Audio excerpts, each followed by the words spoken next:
Manchester City had to settle for a 2-2 draw against Crystal Palace in the 17th week of the Premier League. The match was held at the Etihad Stadium, Saturday, December 16, 2023.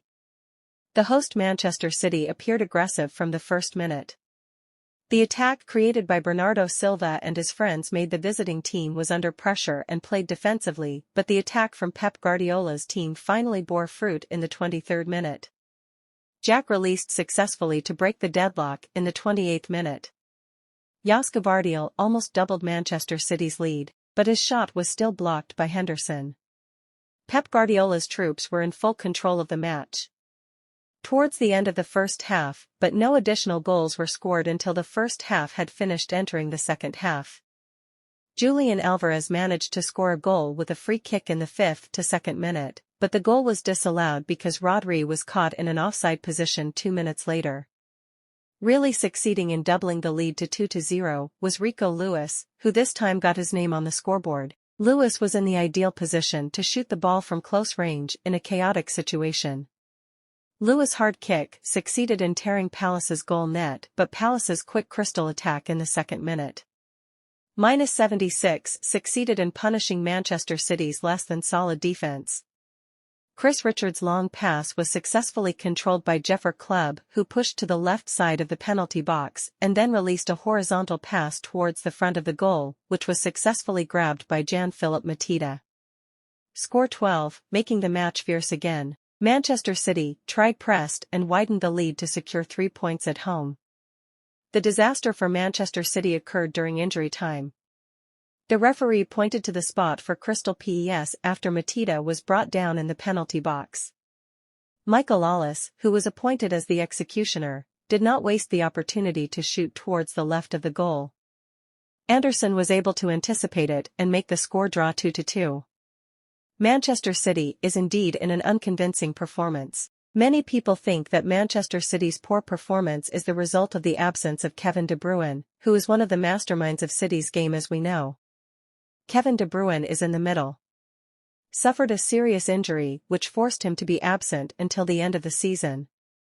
Manchester City's game without Kevin De Bruyne has recently looked less attractive. Manchester City has lost an important figure who has been the key to the team's game. City's success so far cannot be separated from the absence of their key player, namely Kevin De Bruyne. De Bruyne has an important impact on the team's game. De Bruyne is a Sarong midfielder who is the brains of City's game. He has extraordinary dribbling skills, sharp vision, and the ability to score goals when this player is absent. City seem to have difficulty building their attacks and are also easier to counterattack. By opponents, this was seen in the Manchester City match against Aston Villa in Week 15 of the 2023-2024 Premier League. In this match, not only the Bruins were absent but also Rodri, who is one of the pillars of their midfield, resulted in Manchester City losing with a score of 1-0 in that match. In that match City were unable to score a single goal, they were only able to get 2 shots on target and all of them were cleared by Aston Villa's goalkeeper. Manchester City also conceded 1 goal from Aston Villa. The goal was scored by Leon Bailey in the 1st minute.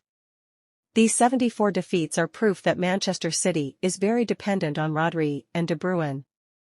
These 2 players are very important for Manchester City, and their absence has a big impact on the team's performance. De Bruyne's absence has a negative impact on Manchester City, materially and non-materially. City's defeat against Aston Villa made them lose points and could cause them to be evicted from the top competition in the standings. In a non-material way, this defeat lowered the confidence of Manchester City players and also made them lose momentum. The absence of Kevin De Bruyne is also a sign that Manchester City's glory is starting to fade. Manchester City has become one of the most successful teams in the Premier League in recent years, but they are starting to show signs of decline.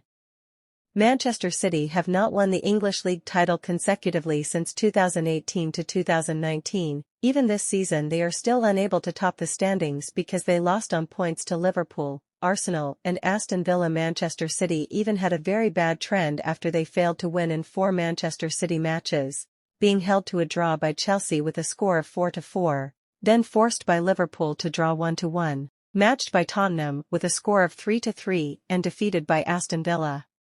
With a lucky 0-1 score in the Week 16 match against Luton Town, they managed to win with a narrow score of 2-1 defeat over Aston Villa. While exposing Manchester City's current problems, they looked weak at the back and didn't threaten much up front. Manchester City only fired 2 attempted shots at Aston Villa's goal. Opta noted that this number was the fewest in the history of Pep Guardiola's team in Europe's top 5 leagues. Manchester City also allowed Aston Villa to release a total of 22 attempted shots in that match.